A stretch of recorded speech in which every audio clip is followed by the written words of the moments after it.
Have you ever looked up at a skyscraper and wondered what secrets are buried in its foundations? In the heart of a bustling African metropolis, a new giant pierces the clouds. The pinnacle, the continent's tallest tower. A monument to progress, a testament to ambition. But every great achievement has a price. The city whispers an old legend, a tradition rooted in Akan folklore about Boda, foundation sacrifices. It's said that for a structure to stand strong, it needs more than just concrete and steel. It requires a piece of the human spirit. Our story follows Amara, the brilliant engineer behind the pinnacle.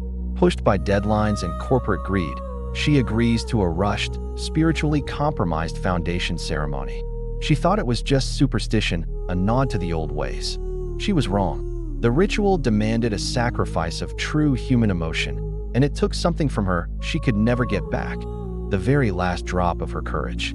As the pinnacle climbed higher and higher, flawlessly reaching for the sky, Amara found herself sinking into a world of unexplainable terror. Sudden, crippling panic attacks would leave her breathless. She became a prisoner of fear in her own home, afraid of heights, of enclosed spaces, of her own shadow. She didn't realize that her fear was now the tower's lifeblood. The building had a hunger, and it was feeding on her. This is where it gets chilling. Whenever a wave of panic washed over Amara, the lights of the pinnacle would flicker across the city skyline, pulsing with her terror. On the rare days she managed to find a sliver of bravery, the building itself would react. The steel frame would groan, the glass would creak, as if protesting its starvation.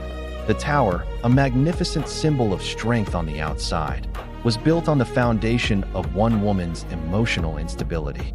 It was a corporate supernatural thriller playing out hundreds of meters in the air. The pinnacle needed its architect to stay afraid to remain standing.